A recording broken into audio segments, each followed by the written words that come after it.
Hello everyone, welcome to EnggClasses YouTube channel for a video lecture series on signals and systems. In this video, we'll consider the concept of convolution integral, wherein the task is to find the convolution integral of two sequences, x of t and h of t, wherein the signal x of t, the input x of t is given as e to the power a into t u of t, wherein a is greater than 0, and the impulse response h of t is equal to u of t. The task is to find the convolution integral of these two signals. I kindly recommend you to watch this video till end so that you can get the complete concept of how to find the convolution integral of any two sequences. Well, let's begin with. First, let me draw the signal x of t with respect to t, and I also should draw h of t with respect to time t. Before I actually consider drawing of these two signals, what I do is I'll write the formula to find the convolution integral. The convolution integral is represented as y of t, which is equal to x of t convolved with h of t. For this, I have a formula wherein y of t is equal to integration minus infinity till infinity x of tau h of t minus tau d tau. So this is the formula to find convolution integral of any two sequences. In this case, the sequences are e to the power at u of t, that is x of t, the input signal. So how does this signal look like, e to the power at u of t? So first try to understand what is e to the power at. E to the power at is nothing but an exponential signal. Once we understand it is an exponential signal, the next question is it a growing exponential or a decaying exponential? That depends on the value of a. So as a is greater than 0, it is a growing exponential. Are you getting the point? It is a growing exponential. If a would have been less than 0, in that case it would have been a decaying exponential. So that is not the case now. So it is a growing exponential. Growing exponential is represented something like this. Is that okay? The next thing is, this signal is getting multiplied with the u of t unit step signal. And we know that unit step signal exists only from 0 till plus infinity. So it doesn't have any value over in this region. So as these two signals are getting multiplied, I don't get any value that is from minus infinity till 0. So I don't get anything over here. And I start getting the signal from 0 onwards. So I have to multiply those two signals and I am going to get a growing exponential, something like this. So this I call it as e to the power at into u of t. So this is how the signal x of t looks like. Is that okay? Are you understanding what I have done here? I've just sketched x of t. Well, I assume that you people have understood. Let's move further. The next task is I need to sketch h of t. H of t is very simple. It is a unit step signal, and we know that it is u of t. So how do I sketch u of t? We know it very well. U of t exists from that is minus infinity to 0. I don't have anything. 0 onwards, I get a step signal, that is till infinity. So something like this, I'm going to get the signal. So this signal will continue till infinity. Are you getting it what I'm doing? So the signal exists from 0 till infinity. And what is the amplitude of such a signal? Amplitude of such a signal is going to be 1. So this is unit step signal. So this is how we sketch x of t with respect to h of t. The next task is, look at the formula. Y of t is equal to integral x of tau h of t minus tau. What I want is the signals which I want now are x of tau with respect to tau, and I also need h of t minus tau with respect to tau. Are you understanding? What I have right now is x of t with respect to t and h of t with respect to t. But as per the formula, I need x of tau with respect to tau and h of t minus tau with respect to tau. How do I get that? This signal is quite simple. If I replace every t with tau in this expression, I'm going to straight away get uh, x of tau. So drawing x of tau, sketching x of tau is not a problem at all. It is still the same, and I'm going to get this signal. So this signal I call it as e to the power a tau u of tau. Are you getting it what I'm doing now? That signal remains same. Then I need h of t minus tau. How do I get this? What I have to do is I have h of t, but what I want is h of t minus tau. For that, I'll draw the reflected version of h of t.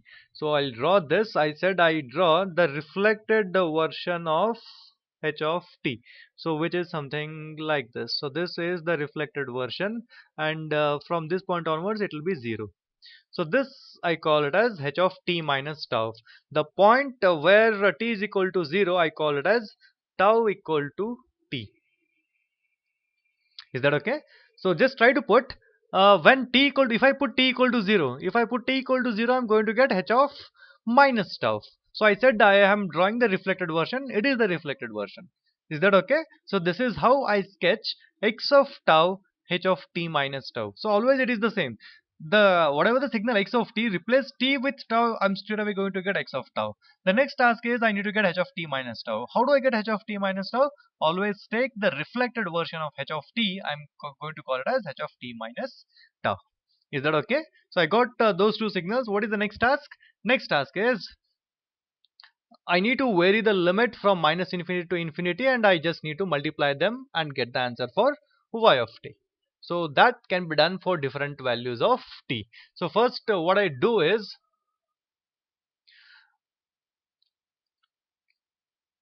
when I'll write the condition when t is less than 0, what is going to happen? What do you mean by t less than 0? This is the point when I said that tau equal to t. I make this value less than 0, in the sense this signal keeps getting shifted to the left. Are you okay? Multiply them and get the answer. Is that okay? So for that, let me draw that signal. How does that look? We'll check it out. So this signal I call it as the y of t, the signal y of t with respect to t. So what was the condition? X of the one input signal x of tau is something like this. So it looks something like this. For h of t minus tau, I said I'll make t less than 0, in the sense it keeps getting shifted to the left. Ultimate thing is I have to shift this signal to the extreme left and to the extreme right, and multiply those two signals and get the output y of t. So I said I'll shift it to the left. So for example, this is the point. Shift it to the left. So this is what I'm going to get. So this point is I said it is tau equal to t. Tau equal to t, and this is the point t equal to 0. So what is the overlapping signal? So the task is I need to multiply these two signals. So if I multiply, what I'm going to get under the condition when t equal to 0, I get y of t is equal to, what do I get? So this signal exists from minus infinity to till t, and this signal exists from 0 to plus infinity. Multiplication of these two signal, anyone can say that it is going to be 0, because the point, the region where h of t minus tau is present, in that region x of tau is absent, and in the region where x of tau is present, in that region h of t minus tau is absent. So hence multiplication leads to a big 0. So y of t is equal to 0. I hope you people are understanding it. It's a tricky point, but I hope I made it the point very clear. I think you have understood. So we'll move further. In the first condition, I considered when t is less than 0. So now what I do is I'll make when t greater than or equal to 0. Means what? I need to consider this point and move this signal to the right. And let's see what I'm going to get. Is that okay? So for that, what I'm going to do is I'll again draw the signal. So that is the better thing, so that you can understand it in a much better way. So this signal, I again call it as the output y of t with respect to t, and x of t is always the constant. I mean, it remains the same way as it is there earlier. Whatever I have to do, I have to shift h of t minus tau. So I'll use a different color, and now I'll shift the signal to the right, because I made that t greater than 0. Is that okay? So I'll just make use a straight line. Yes. So this is how the signal looks like. This is the point. I'll write tau equal to t.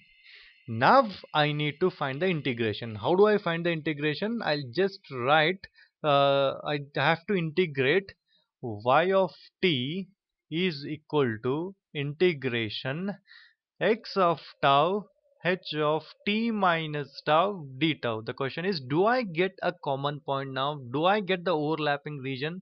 Yes, this is the overlapping region. So integration. Earlier it is minus infinity till infinity. But as per this region, where does the actual integration start from? Integration starts from 0 position onwards. This is the point when both the signals start getting overlapped. Are you getting the point? So I'll write the lower limit is from 0. What would be the upper limit? Upper limit would be this point, that is tau equal to t. So therefore the integration is from tau equal to 0 to t. Are you getting the point? This is quite trickier. I'm telling you again and again, and I have made the point very clear. So look at the overlapping region, consider it for integration. The lower limit is 0 and the upper limit is going to be t. X of tau h of t minus tau. Just substitute the values and solve the integration. You can get the answer very easily. So now, right now, what I'm doing now, it is pure mathematics. But the concept of signals and system is there till this point. So writing the limits and understanding the point very clearly, that is what signals and systems. After that, it is pure mathematics. Is that okay? So I hope you people have understood the convolution integral of this numerical. So now I'll put the limit 0 to t. X of tau, it is e to the power a tau, u of tau, and we know that u of tau is going to be 1, its amplitude is 1, and h of t minus tau d tau. What is h of t minus tau? This is what h of t minus tau, that is also 1 d tau. So ultimately I have to take the integration of e to the power a tau, very simple.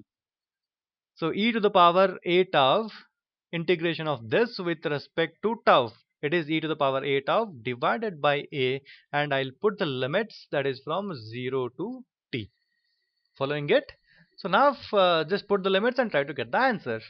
So I'll put it as e to the power a t divided by a minus, put the tau equal to 0. It is e to the power 0, which is 1, divided by a, because e to anything to the power 0 is always 1. So if I take 1 by a common, I'm going to get e to the power a into t minus 1. So this is the output y of t. So this is end of convolution integral.